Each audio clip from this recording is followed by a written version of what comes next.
नमस्कार दोस्तों, बहुत बहुत स्वागत है आप लोग का हमारे चैनल पर। दोस्तों, जैसा कि हम लोगों ने पिछले वीडियो में बात किया था, ठीक है, साइंस के बारे में, जिसके बारे में हमने 5 वीडियो पहले से बना चुके हैं। और आज का हमारा ये वीडियो जो है 6वां वीडियो है, पार्ट 6 है, ठीक है, 6वां वीडियो है। साइंस के 50 क्वेश्चन के बारे में फिर से हम बात करने वाले हैं। तो चलिए दोस्तों, बिना देरी के वीडियो को शुरू करते हैं और जानते हैं हम हमारे 50 क्वेश्चन के बारे में। तो आज का हमारा जो पहला क्वेश्चन है दोस्तों, वह आप देख सकते हैं। तो 451 से हमारा शुरू होगा, जो कि हमने ये हमारा जो है छठवां जो वीडियो होने वाला है, ठीक है। तो चलिए, हम 451 तक पहुंचा था हमारा क्वेश्चन, और चलिए 451 से हम शुरू करते हैं। तो पहला हमारा है, प्रकृति में पारिस्थितिक तंत्र में निम्नलिखित में से किस तत्व का प्रतिशत सबसे अधिक होता है। तो जो है पारिस्थितिक तंत्र में नाइट्रोजन तत्व का प्रतिशत सबसे अधिक तत्व होता है, ठीक है, नाइट्रोजन का। ताम्र एवं टीन के मिश्र धातु को क्या कहते हैं। तो ताम्र एवं मिश्र धातु को कहते हैं कांसा। तीसरा प्रश्न है, कौन सा अधातु कमरे के ताप पर द्रव होता है। कौन सा अधातु कमरे के ताप पर द्रव होता है। तो ब्रोमीन होता है। सीसा और टीन की मिश्र धातु को कहते हैं। सीसा और टीन की मिश्र धातु को कहते हैं, तो उसे कहते हैं सोल्डर।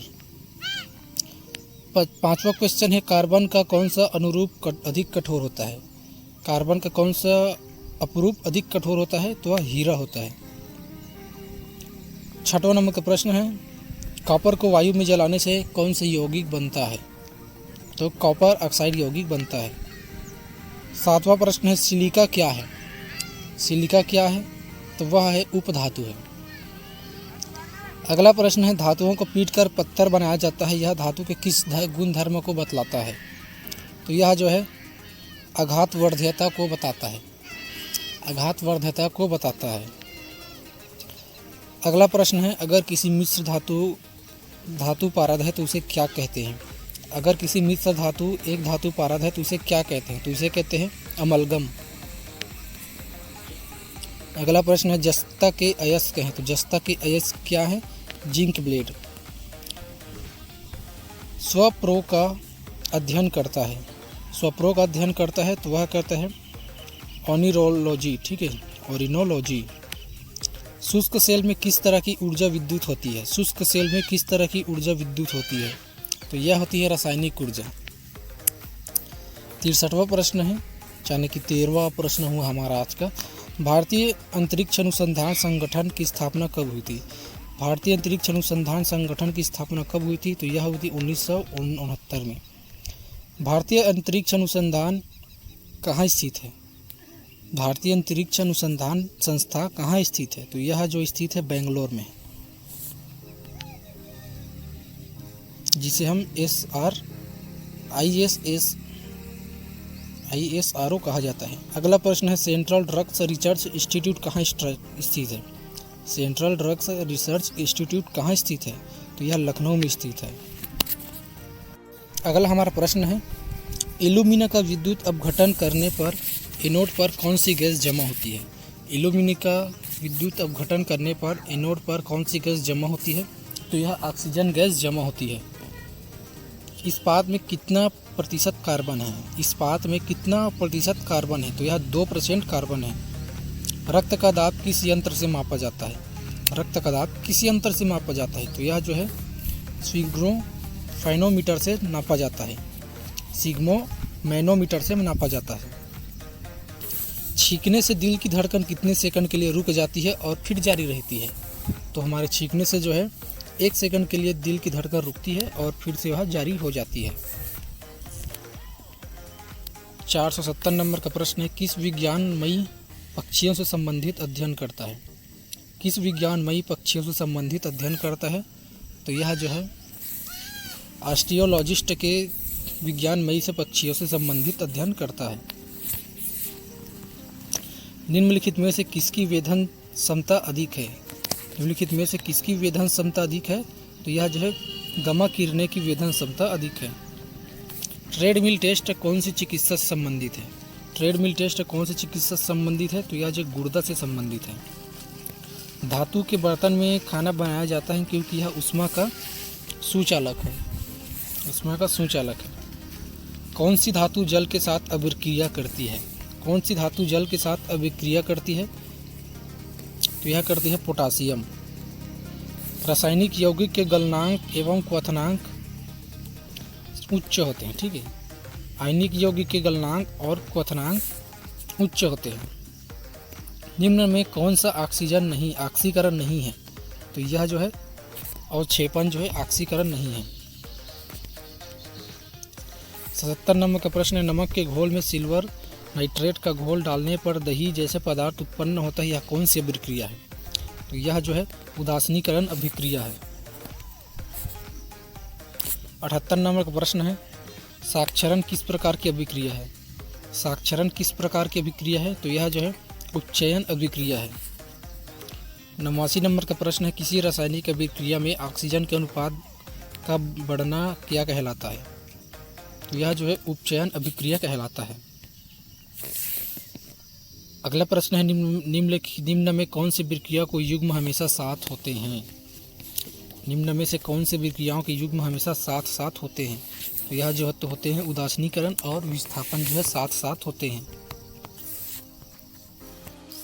अगला हमारा प्रश्न है, सोडियम हाइड्रोक्साइड और हाइड्रोक्लोरिक अम्ल की अभिक्रिया से सोडियम क्लोराइड और जल बनते हैं, यह कौन सी अभिक्रिया है? तो यह कौन सी अभिक्रिया है? उदासीनीकरण अभिक्रिया है। किसी अभिक्रिया में भाग लेने वाले पदार्थों को क्या कहते हैं? तो उसे कहते हैं अभिकारक। श्वसन किस प्रकार की अभिक्रिया है? श्वसन किस प्रकार की अभिक्रिया है? तो यह जो है ऊष्माक्षेपीय अभिक्रिया है। प्रबल अम्ल और दुर्बल क्षारक से बने लवण का पीएच मान क्या है? तो यह है 7 से कम है। अगला प्रश्न है, क्षारक को जल में घोलने पर क्या मुक्त होते हैं? क्षारक को जल में घोलने पर क्या मुक्त होते हैं? तो यह होते हैं OH आयन, ठीक है। अगला प्रश्न है, मैग्नीशियम के दहन से जो उत्पादक बनते हैं वह क्या है? वह जो है क्षारीय है। सोडियम, लिथियम, कैल्शियम और निकेल में किस धातु को चाकू से काटा जा सकता है? सोडियम, लिथियम, कैल्शियम और निकेल में किस धातु में चाकू से काटा जा सकता है? तो इसे जो सोडियम को काटा जा सकता है। आभूषण बनने वाला सोना होता है, तो यह होता है 22 कैरेट का। आभूषण बनने वाला सोना होता है 22 कैरेट का। सिल्वर तथा